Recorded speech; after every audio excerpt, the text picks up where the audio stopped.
এই মুহূর্তে আমাদের সাথে যুক্ত হয়েছেন বিএনপি মনোনীত প্রার্থী নীলফামারী ৪ আসনের আব্দুল গফুর সরকার এবং যুক্ত হয়েছেন অ্যাডভোকেট এম হাসিবুল ইসলাম, কেন্দ্রীয় সাংগঠনিক সম্পাদক, ইসলামী আন্দোলন বাংলাদেশ, রংপুর বিভাগ। আপনাদের দুজনকেই স্বাগত জানাচ্ছি। আব্দুল গফুর সরকার, প্রথমেই একটু আপনার কাছে চলে যেতে চাই, যে আপনার কাছে একটু জানতে চাই, নীলফামারীতে আমরা যদি ১ থেকে ৪ আসন দেখি, বিএনপির খুব একটা আধিপত্য আমরা লক্ষ্য করিনি ১৯৯১ থেকে ২০০৮ সালের নির্বাচনে।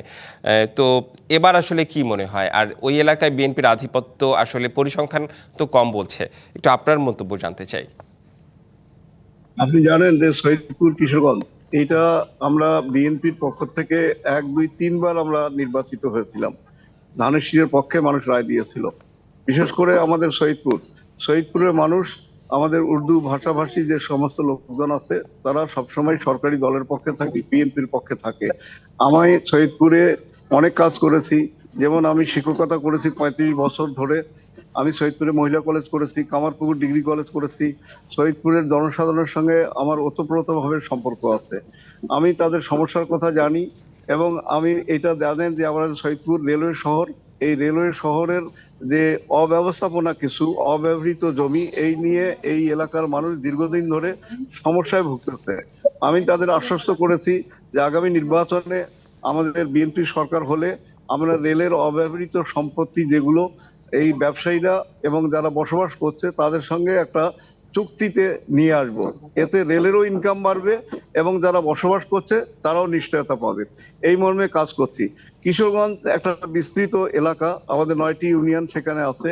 আমি ইতিমধ্যে আমার বড়ভিটা ইউনিয়নে আমি মিটিং করেছি, বড় ধরনের মিটিং। পুটিমারিতে কর্মী সভা করেছি, রণচণ্ডীতে কর্মী সভা করেছি। আপনি দেখেছেন যে ৩ দিন আগে বড়ভিটা ইউনিয়নে ৬ শতাধিক সনাতন ধর্ম অবলম্বী মানুষ আমার হাতে হাত রেখে তারা আমার দলে যোগদান করেছেন। এমনকি জামাতে ইসলামের লোকজনও ১০ জন সেখানে আমার সঙ্গে যোগদান করেছে, সংহতি প্রকাশ করেছে এবং তারা অনেক উৎসব মুখর যে কিশোরগঞ্জের মানুষ এবার ধানের শীষে ভোট দিবে। কেননা আপনারা জানেন যে দীর্ঘদিন মানুষ ভোটের অধিকার থেকে বঞ্চিত ছিল। এইবার মানুষ নিজের অধিকার প্রয়োগ করবে এবং এটি আমি বিশ্বাস করি সৈয়দপুর কিশোরগঞ্জের মানুষ আগামী দিনে তাদের নিজেদের উন্নয়নের জন্য, কর্মসংস্থানের জন্য, সৈয়দপুর শহরের উন্নয়নের জন্য, কিশোরগঞ্জ শহরের উন্নয়নের জন্য আমরা ধানের শীষে থাকবে। আমরা সৈয়দপুরকে শিক্ষা নগরী হিসাবে প্রতিষ্ঠিত করার চেষ্টা করেছি। আমি নিজে সৈয়দপুর মহিলা কলেজ স্থাপিত করেছি ১৯৮১ সালে, আমি সেখানে অধ্যক্ষ ছিলাম। কামারপুকুর ডিগ্রি কলেজ ১৯৯৫ সালে স্থাপিত করেছি, সেখানেও অধ্যক্ষ ছিলাম। ২০১০ সালে সেখান থেকে অবসর গ্রহণ করি। এই নিয়ে আমার শিক্ষা জীবন প্রায় ৩৫ বছর। আমি জনপ্রতিনিধি ছিলাম কামারপুকুর ইউনিয়নের ৩ বারের, মানে একাধারে ১৫ বছর জনপ্রতিনিধি ছিলাম। গরিব দুঃখী সাধারণ মানুষের সঙ্গে আমার মেশার অভ্যাস আছে, আমি মিশেছি। আমার ইউনিয়ন ১ নম্বর ইউনিয়ন।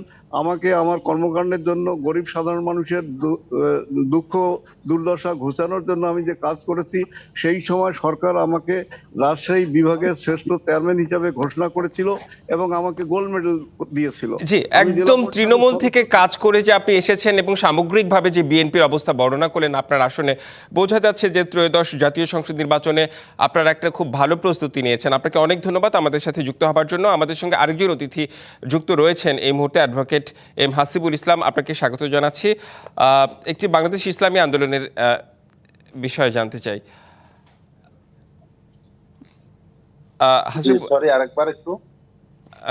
হাসিবুল ইসলাম শুনতে পাচ্ছেন নিশ্চয়ই আমাকে? জি, একটু আপনার কাছে একটু আমি আপনাকে শুনতে পাচ্ছি। জি, একটু জানতে চাই যে ইসলামী আন্দোলন বাংলাদেশের কি অবস্থা, মানে আপনাদের ওখানে, মানে জামায়াত, বিএনপি, অন্যান্য রাজনৈতিক দল, সেখানে ইসলামী আন্দোলন বাংলাদেশ আসলে ত্রয়োদশ জাতীয় সংসদ নির্বাচনকে ঘিরে কি ভাবছে? আসসালামু আলাইকুম ওয়া রাহমাতুল্লাহি ওয়া বারাকাতুহু। দেশবাসী এবং বিবিসি নিউজ সহ যারা শুনছেন, বিশেষ করে আজকের সহ আলোচক কিনে আছেন, আমি বলতে চাই ইসলামী আন্দোলন বাংলাদেশ আসলে আমরা সারা বাংলাদেশের চেষ্টা করছি যে যারা জুলুমবাজের বিপক্ষে অবস্থান নেবে,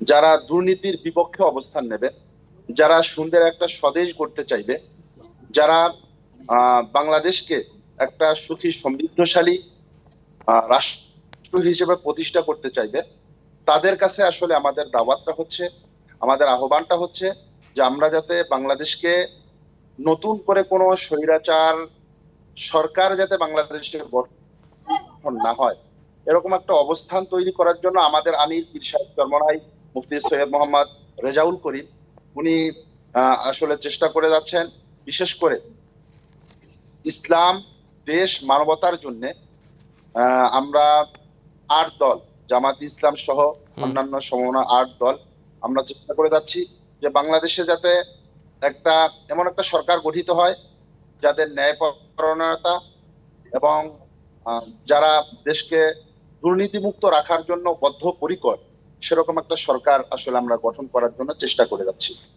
এক্ষেত্রে আমাদের কিন্তু কারোর সাথে কোনো রকম বৈরিতা নেই। আমরা চাই আমরা সকলে মিলে ঐক্যবদ্ধভাবে একটা সুন্দর বাংলাদেশ গড়ি, যাতে করে এই ক্ষমতার ভাগাভাগির কারণে আর কোনো মায়ের সন্তান জীবন না দেয়, জি, এরকম একটা অবস্থা আমরা তৈরি করতে চাচ্ছি। বুঝতে পেরেছি। এ কারণে একটু আমরা মানে বলছিলাম- সকলের সহ অবস্থান এবং গণতান্ত্রিক যে একটা পরিবেশ, সেটি আসলে আপনারা চান। আপনাদের দুজনকেই অনেক অনেক ধন্যবাদ যুক্ত হবার জন্য এবং আপনাদের পরিকল্পনা মন্তব্য জানানোর জন্য।